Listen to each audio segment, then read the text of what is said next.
হঠাৎ অসুস্থ মির্জা ফখরুল, হাসপাতালে ভর্তি। হুমকি ও উচ্ছেদের বিষয় স্বীকার করে বিএনপি নেতা বললেন, রাগে বলেছি।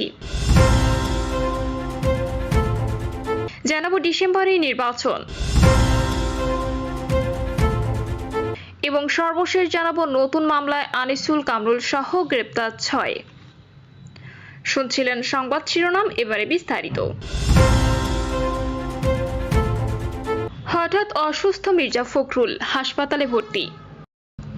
হঠাৎ করে শারীরিকভাবে অসুস্থতা বোধ করায় হাসপাতালে ভর্তি হয়েছেন বিএনপি মহাসচিব মির্জা ফখরুল ইসলাম আলমগীর। তিনি রাজধানীর ইউনাইটেড হাসপাতালে সকালে ভর্তি হয়েছেন বলে জানিয়েছেন বিএনপির মিডিয়া সেলের সদস্য সাইরুল কবির খান। সাইরুল কবির জানান, তিনি আজ হাসপাতালে চিকিৎসাধীন মির্জা ফখরুলের শারীরিক অবস্থার খোঁজ নিয়েছেন। আগে চাইতে অনেকটা সুস্থ রয়েছেন বিএনপি মহাসচিব। অসুস্থতার বিষয়ে তিনি বলেন, অমর একুশে বইমেলা শেষের দিকে একটি বইয়ের মোড়ক উন্মোচনের অনুষ্ঠানে গিয়েছিলেন বিএনপি মহাসচিব। মেলায় অনেক ধুলা ময়লার কারণে তিনি অসুস্থ বোধ করেন, পরে হাসপাতালে ভর্তি হয়েছেন। বিএনপি মহাসচিবের সুস্থতার জন্য সবার কাছে দোয়া চেয়েছেন বিএনপির মিডিয়া সেলের এই সদস্য। হুমকি ও উচ্ছেদের বিষয় স্বীকার করে বিএনপি নেতা বললেন, রাগে বলেছি। গাজীপুরের কালীগঞ্জে এক বিএনপি নেতার বিরুদ্ধে জমি দখলের চেষ্টার অভিযোগ উঠেছে। এ নিয়ে ভুক্তভোগীকে হুমকি দিয়েছেন তিনি। বলেছেন উচ্ছেদের কথাও। হুমকি ও উচ্ছেদের বিষয়টি স্বীকার করে ওই বিএনপি নেতা বলেছেন, রাগে বশীভূত হয়ে বলেছি।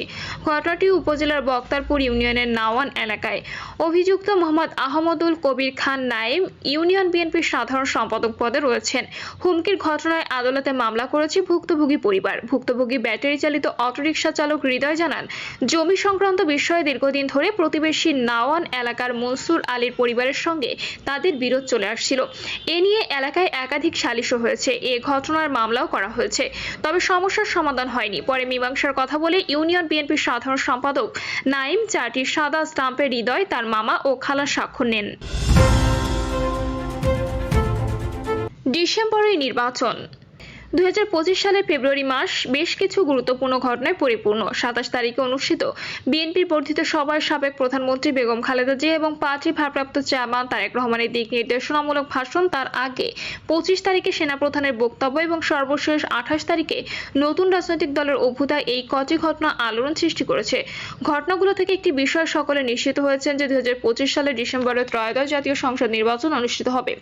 উপরন্তু নির্বাচন কমিশনে একাধিকবার জানিয়েছে নির্বাচন ডিসেম্বরে করা সম্ভব। সব মিলে 5ই আগস্টের পর গত কয়েক মাস ধরে রাজনৈতিক দলগুলোর বারংবার অনুরোধের একটি মীমাংসিত সিদ্ধান্ত জনগণের সামনে উপস্থিত হয়েছে। বলা বাহুল্য, নির্বাচনের রোডম্যাপ ঘোষণার জন্য সরকারের কাছে ক্রমাগত অনুরোধ করা হচ্ছিল। সত্যিকার অর্থে দেশের উন্নতি সম্ভব নির্বাচিত সরকার দিয়ে, আর সত্যিকার সংস্কার হতে পারে গণতান্ত্রিক শাসন ব্যবস্থায়। 23/2/2025 তারিখে বিএনপির ভারপ্রাপ্ত চেয়ারম্যান তারেক রহমান বাংলাদেশের বর্তমান পরিস্থিতি এবং নির্বাচিত সরকারের গুরুত্ব তুলে ধরে বলেছেন, আমরা লক্ষ্য করেছি যে সরকারের বিভিন্ন ব্যক্তির কথাবার্তা থেকে এবং বিভিন্ন ব্যক্তি আলোচনা থেকে ফুটে উঠছে যে তারা সম্ভবত তাদের লক্ষ্য থেকে কিছুটা হলেও ক্ষেত্র বিশেষে বিচ্যুত হচ্ছে।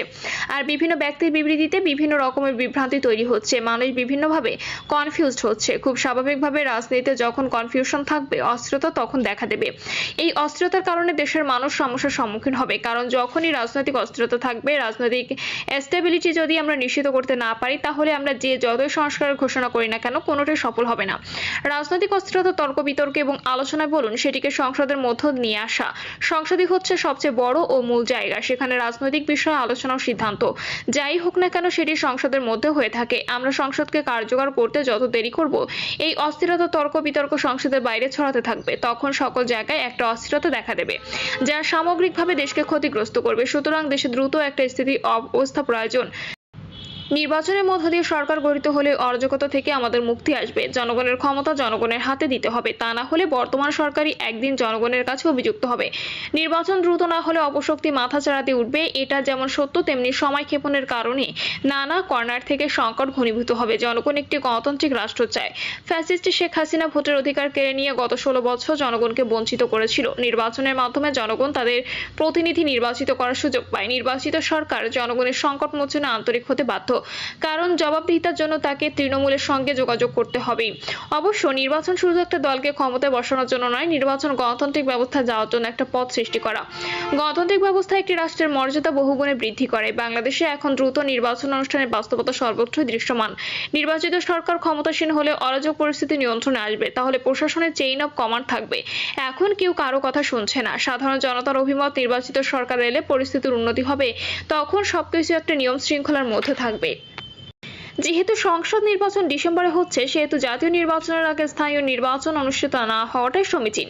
কারণ স্থানীয় পর্যায়ে গ্রুপিং, হানাহানি, মামলা হামলা বেশি। ফলে ডক্টর ইউনূস সরকারের জন্য পরিস্থিতি সামলানো কঠিন হবে। সরকার বিতর্কিত হবে। ফ্যাসিস্ট হাসিনার অপতৎপরতা জয়ী হবে। অন্যদিকে সরকারের ভেতরে থেকে যেসব ছাত্র রাজনৈতিক দল গঠনের পর ক্ষমতা কুক্ষিগত করতে উৎসাহী হয়ে উঠেছে, তাদের মনে রাখা উচিত রাষ্ট্রের দায়িত্ব জনগণের ভোটাধিকার নিশ্চিত করা। কারণ ভোটে নির্বাচিত সরকার দেখতে চায় জনগণ। যেখানে আইন শৃঙ্খলা পরিস্থিতি নিয়ন্ত্রণের বাইরে, সেখানে স্থানীয় নির্বাচনের সিদ্ধান্ত গ্রহণের কোনো সুযোগ নেই। নির্বাচিত সরকার ক্ষমতাসীন হয়ে স্থানীয় নির্বাচনের আয়োজন করতে সক্ষম হবে। এই অভিমতের পক্ষে দেশের বর্তমান পরিস্থিতি নিয়ে একটি দুটি সংবাদ ভাষ্য তুলে ধরলেই যথেষ্ট। নির্বাচন অনিবার্য এই বাস্তবতা এখন সর্বস্তর উচ্চকিত। কেউ কারো কথা শুনছে না। ভোট হলে ভালো শীর্ষক সংবাদ প্রতিবেদনে গাজীপুর, মুন্সিগঞ্জ, নারায়ণগঞ্জ, মানিকগঞ্জ এই 4টি জেলার বিভিন্ন উপজেলা, গ্রাম এবং শহর সরজমিন ঘুরে নানা শ্রেণী পেশার মানুষের নানামুখী প্রতিক্রিয়া অনুসারে দ্রুত নির্বাচনের পক্ষে মতামত পাওয়া গেছে। বেশিরভাগ মানুষের মত, যত দ্রুত সম্ভব নির্বাচন হবে তত পরিস্থিতির উন্নতি হতে পারে। রাজনৈতিক সরকার হলে পরিস্থিতির উন্নতি হতে পারে, এমনটা মনে করেছেন বিভিন্ন শ্রেণী পেশার মানুষ। আইন শৃঙ্খলা পরিস্থিতি, পুলিশ প্রশাসন সহ সরকারি নানা খাতে বিশৃঙ্খলার কারণে মানুষের মাঝে হতাশার চিত্র দেখা গেছে। মানুষ বলছে কোথাও কারো নিয়ন্ত্রণ আছে বলে মনে হচ্ছে না। কেউ কারো কথা শুনছে না। এজন্য গত কয়েক মাস যাবৎ দ্রুত প্রয়োজনীয় সংস্কার সম্পন্ন করে ত্রয়োদশ সংসদ নির্বাচন অনুষ্ঠানের তাগাদা দিয়েছেন বিএনপির ভারপ্রাপ্ত চেয়ারম্যান তারেক রহমান সহ সিনিয়র নেতৃবৃন্দ। এর কারণ হলো ডক্টর ইউনূস সরকারের 6 মাস অতিবাহিত হয়েছে এবং সামাজিক জীবনে নানা কর্নার থেকে অস্থিরতা দৃশ্যমান হচ্ছে। রাজনৈতিক ও অর্থনৈতিক সংকট ঘনীভূত হয়েছে। ফলে বড় রাজনৈতিক দলগুলো দ্রুত সংস্কার এবং দ্রুত নির্বাচনের তাগাদা দিচ্ছে অনবরত। বিএনপির ভারপ্রাপ্ত চেয়ারম্যান তারেক রহমান গত 17/2/2025 তারিখে বলেছে, নির্বাচন যত দেরি হবে দেশের সমস্যা তত বাড়বে। তার মতে দেশ পরিচালনার দায়িত্ব জনগণ ঠিক করবে, তারা কাদের দেবে। কাজেই এই বিষয়ে যত দেরি হবে, আমরা মনে করি, বিভিন্নভাবে ধারণা করি, তাতে করে সমস্যা বাড়বে বই কমবে না। 2.5 বছর আগে বিএনপির দেওয়া 31 দফা সংস্কার প্রস্তাবের কথা তুলে ধরে তারেক রহমান আরো বলেছেন, 31 দফার মূল কথা হচ্ছে বৈষম্যহীন একটি গণতান্ত্রিক বাংলাদেশ, যে বাংলাদেশের প্রত্যাশা প্রত্যেক মানুষের, যে বাংলাদেশে মানুষের রাজনৈতিক অধিকার থাকবে, অর্থনৈতিক স্বাধীনতা থাকবে। বর্তমান অবস্থা থেকে উত্তরণে একটি জনগণের প্রতিনিধিত্বশীল সরকার প্রতিষ্ঠার কোনো বিকল্প নেই বলে মনে করেন তারেক রহমান। তার মতে এদেশের মূল মালিক বাংলাদেশের জনগণ। কাজেই বাংলাদেশের জনগণের সেই অধিকার আছে এই দেশ নিয়ে কি হবে না হবে এর সিদ্ধান্ত নেওয়ার। সমগ্র পৃথিবীতে গণতান্ত্রিক ব্যবস্থা বলতে যা বোঝায় সেটি হচ্ছে নির্বাচন। নির্বাচনের মাধ্যমে জনগণ তাদের মতামত ব্যক্ত করে থাকেন। এজন্য আমরা জনগণের অধিকার যত দ্রুত জনগণের কাছে ফিরিয়ে দিতে পারবো। আমি